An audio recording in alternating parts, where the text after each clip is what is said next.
Good morning and good afternoon, and welcome to another episode of Coffee and Compressed Air. Today, I'm very excited, as I normally am, to talk to Grace Hensley. Grace, for those who aren't familiar with you or what you do, can you give us a quick intro and then we'll hop right into the questions? This is a very hot topic, I feel like, especially going into the new year when people are thinking about growing their teams, their sales, things like that. Sure. So my name's Grace Hensley. I'm with American Recruiters, and I work in mainly industrial equipment, but primarily in compressed air. It's super high demand. So we do most of our work in there and recruit for anyone from manufacturers, distributors, mom and pop compressor houses. We do it all. Technicians, we do salespeople, we do C-suite. We're there for it all and really enjoying it. Mm-hmm. Wow. Okay. So you guys cover more than just sales, which is really, I think, unique because if you're looking for salespeople. So in this episode, we'll probably focus more on the sales people end. Well, I am a salesperson, but also when I'm talking to some of our partners, there's just a lot of people in like component sales in compressed air. A lot of them do have difficulty finding salespeople, keeping salespeople to grow their team. So I'm really curious, hopping right into the first question, like, what do you see? What makes a good compressed air salesperson today? Yeah. So they've got to be a problem solver, right? They have to be somebody who's always learning, always wanting to grow. They've got to know everything. Nobody knows everything, but they've got to constantly be learning. Things are always changing. As far as like top performers, those people are definitely more curious, and they've got a tenacity that a lot don't. They know what it takes to do their job, and they're unshakable with the obstacles that they're going to face. And then you'll typically see them, with their track record, you'll see they've got a pretty loyal customer base, because they're going to be trustworthy. So those people are going to follow along. And then long-term great hires, they're going to be consistent, disciplined, and they're going to deliver like most great employees. Mm-hmm. Interesting. So this person sounds like a dream person. This person sounds like a dream. Of course, for anybody listening, they're like, of course. So those are some great qualities so this is kind of the ideal that we're looking for. So walk me through your approach. Like what criteria do you prioritize? I know you mentioned some of the qualities, but is there anything like in that interview because I'm sure you interview people before you send them on. Yes. Like, is there anything interesting that stands out there that you're like, okay, this is a key indicator? Yeah. So for kind of my process, number one, I've got to know what my customer wants, what my client wants. Because if they're not aligned, nobody's going to be happy, and that affects your retention and your culture. So I have to understand what the customer is looking for, not just the current problem of having an open role, right? I need to know what are they looking for as far as growth goes? What are their challenges? Because if I can find someone that can help with multiple things, that's just a win for everybody. So I've got to know what the problems are, got to know where they're wanting to grow and who would do well on their team based on their experience, because every culture is a little different. So knowing that and the business they do, of course, the equipment they sell, from there, I want to look at the candidates. So once I find those candidates through my, secret means, I want to get a hold of them. I want to know their track record. Salespeople who are good know their numbers. They know where they're at any good point in time. They know what their pipeline looks like. If I'm talking to someone and it's all fluff and I'm really good at X, Y, Z, and they don't tell me something that's real, you have to think, is this fact? Is this fluff? So I want to look at those things, especially, track record of selling, how they're building and maintaining their pipeline is really important. They don't need things handed to them. This is, more outside sales. Of course, you're going to need to know their technical expertise. And one of the other things I look for is why they're looking to make a change. 9 times out of 10, they work for a company or manager that they just they no longer align with for whatever reason. Mm-hmm. It's not always money. It's not always whatever. So I need to know that motivation, because that helps with throughout the process to know, is this a good client fit for them? Right. But another thing you'll see is they're going to lean more into the technical conversation versus shy away from it.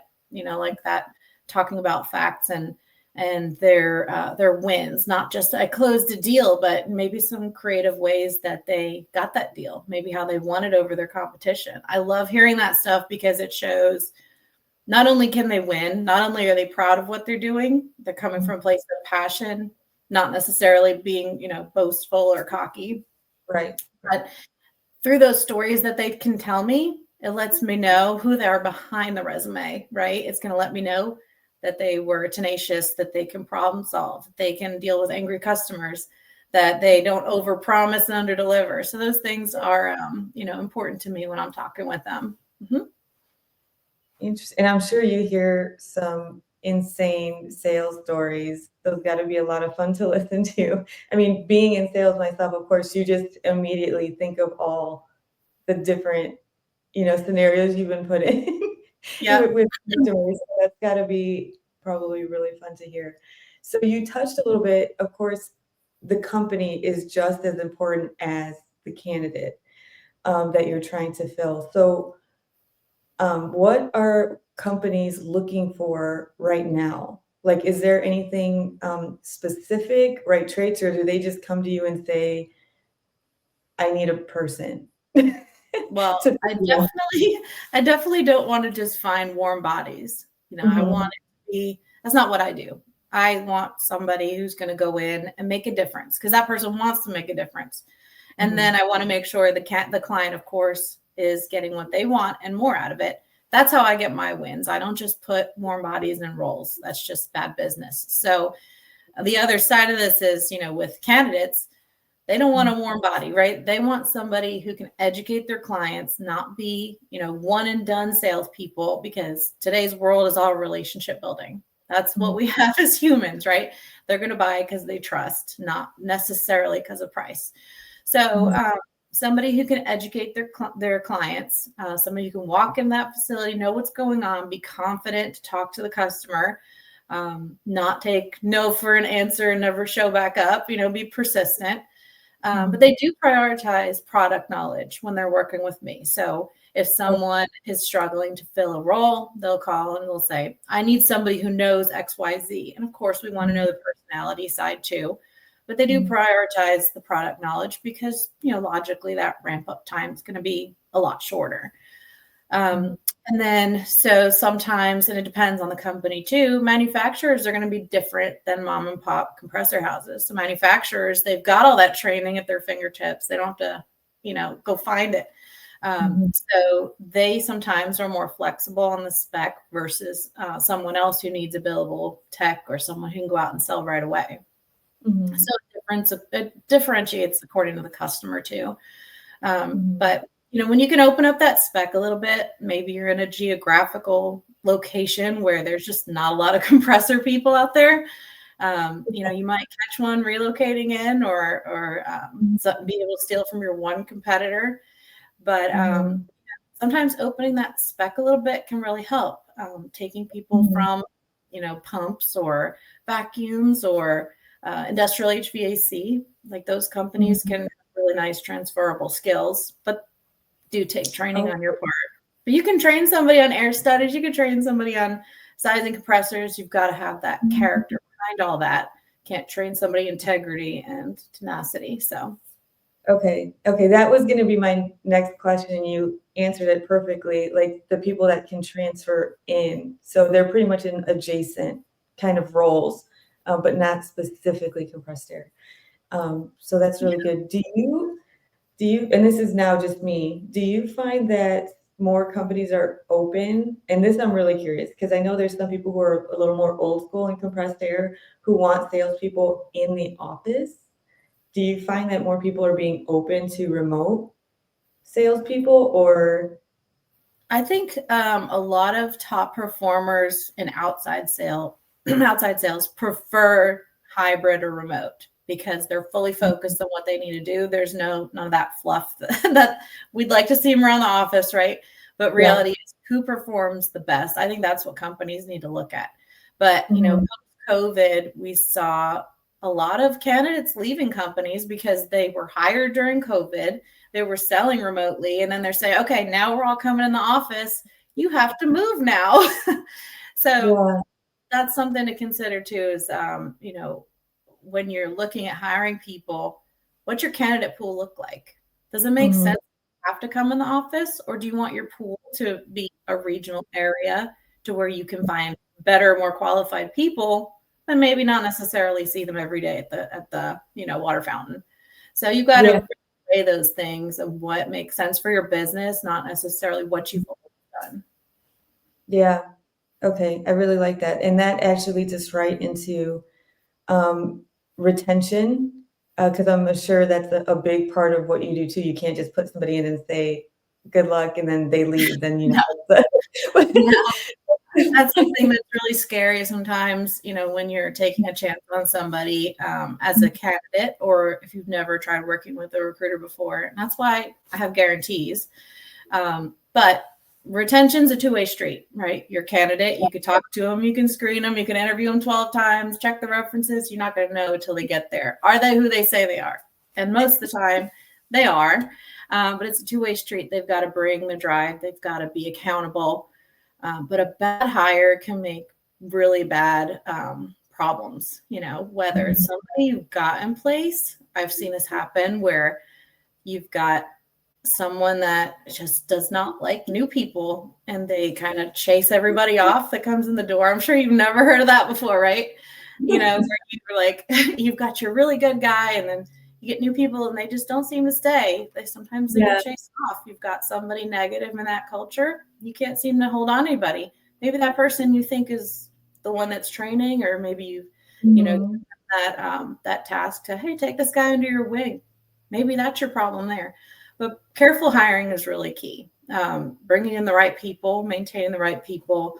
But, you can promise somebody something, but you've got to fulfill it when they come in. If you're dangling a carrot of growth and promotion and training and all this stuff and they don't see it, they're going to leave because you have no integrity. I'd rather you don't promise someone something than to promise and underdeliver. So I would say, retention is going to be a two-way street. Another big thing is, I know we're talking about sales today, but service is super important. So if you don't have one, you don't have the other. If you don't have the service side to back you up, you don't have that alignment, you're in a lot of trouble, because they've got to have that kind of symbiotic relationship. It's critical. I can't tell you how many people have left roles for other companies because they had a strong service team. Oh, I can believe that, because being a salesperson, if I'm gonna go in there and build this trust with them and stay, my team's gonna back up, what I told you we're gonna do, and then if they don't, that's just devastating as a salesperson. Yeah, it's like a knife in your heart. You want to be that trustworthy person, and you have no control over any of that. So retaining those salespeople, who are going out and making these deals, and then the company can't deliver. That's not the salesperson's problem. That's the leadership. That's the location. So retention, is going to be that two-way street. They've got to do what they need to do, but you need to support them in the way they need to be supported. So I like how we already kind of tied into the company culture, because that's a big word, really. If you think about company culture, what even is that? We're trying to think of even just American culture, different countries, how company culture, I feel like people try to make it fit into this best place to work kind of, you do the study and then everybody says this is the best place to work, and then now the company culture is good. But you even touched on that there's certain people that can really affect that. And so what does company culture mean to you, and what really should that look like for places that are looking for people to have a healthy culture that is welcoming to new candidates? Yeah. So sometimes where you see some of these negative environments, some people that are burnt out, people that are beat down, they're looking for somebody to help. And so you almost have to work harder sometimes with your reputation when you're bringing these people on. Not why should I hire you? Why should you let me hire you? Why should you work for me? So, you have to be able to sell from your perspective, your own company. If there's a reputation online, a Glassdoor, whatever, you want to address those things. People are going to leave bad reviews more than they will good. So, I'm not saying bribe your employees, but if someone's leaving, exit interview them, let them know what's going on. Maybe they're just relocating, maybe they're retiring, and ask them to write a review for you, because that helps candidates see what's going on there. Maybe there was a bad manager there that really wrecked the situation, and now there's recovery. You're trying to bring everything back up, but maybe these candidates out in the field are hearing, oh yeah, they've got terrible management there, I'm not interviewing with them.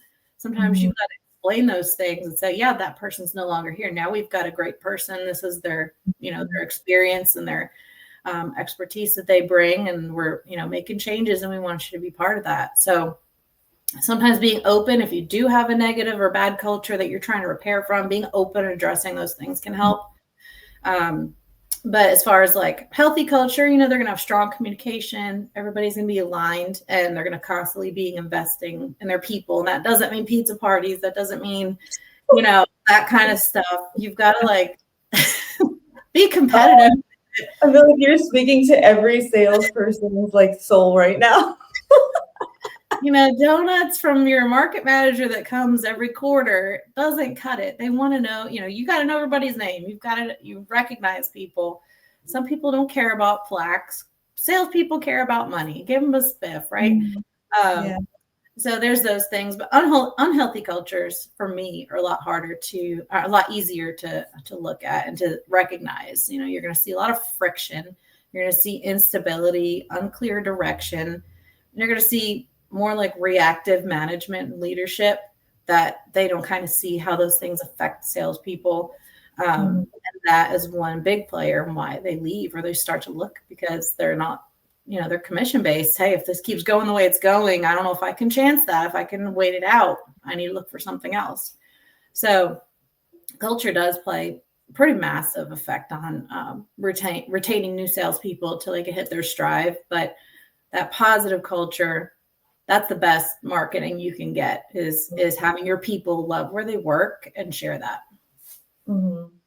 Yeah, I know Schwartz. Yeah.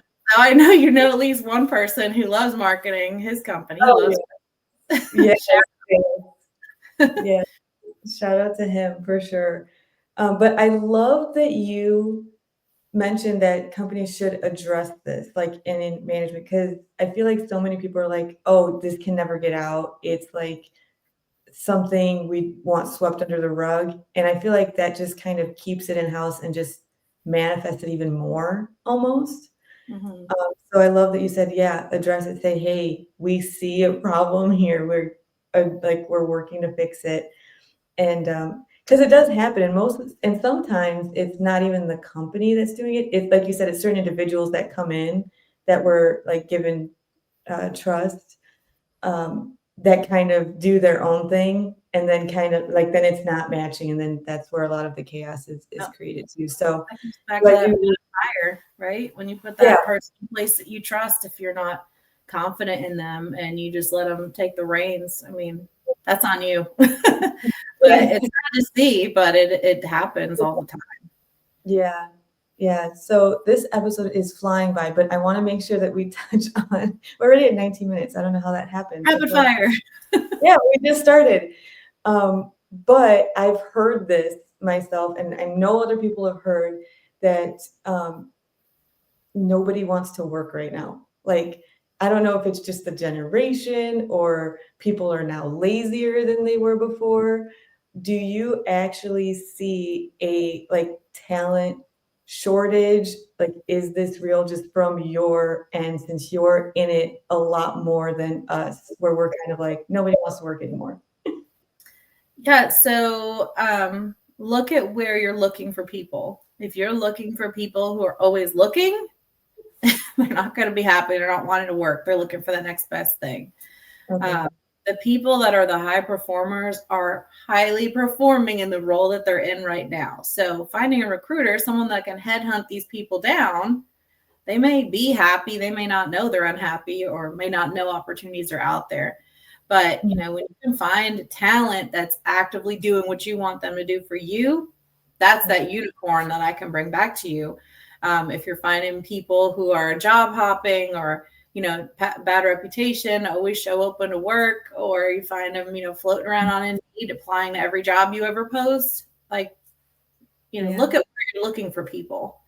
I would say that. But as far as compressed air industry goes, there's not a school for this. So high demand, candidate driven market for sure. So they're just a little bit harder to find if you want that turnkey experience. Mm-hmm. Interesting. Yeah, I love that because, like you said, the people that you want are actively doing it, and they're trying to strive to get that. Okay, that's really good instead of just very good advice. So the last thing before we wrap up, I cannot believe I'm already saying it's going to be 2026. It's insane. I'm like, Thanksgiving's next week. So going into 2026, if you just have one belief that compressed air companies need to let go of to start to attract these salespeople going into next year, because I know a lot of people are looking to grow. It's on their list of things to do actively is hire new salespeople starting 2026. What's something that they can do on their end, or a belief maybe that they can shift? Yeah, I would say it's probably a tie between two things. One is the obvious thing is like, we've always done this, right? I would definitely not keep that. There's things that work and are good, but just evaluate them. Does this make sense? Should we be doing this? Is it working for us? Look at those things if you're looking to change. Constantly being, trying to better yourself and better your company. What's working, what's not. Let's adjust. But as it relates to maybe salespeople, when compressor companies especially, are growing, they want these top performers, and then they bring them and they're like, if they're good, they'll figure it out. No, you need to make sure what you're promising, you're delivering. You don't need somebody to come in and start selling if you're not even in that geographic market yet. If you don't have any equipment there, if you don't have service there, you can't expect them to figure it out. It's your job to figure it out. It's their job to sell. Put them in a place where they'll be successful and let them go. And the right people are going to grow your business, but the rest is your responsibility. It's not about selling and then figuring it out. You need to have that plan in place, and they'll be happy where you bring them. Oh my gosh, I have absolutely nothing to add to that. That was 10 out of 10, no notes from me.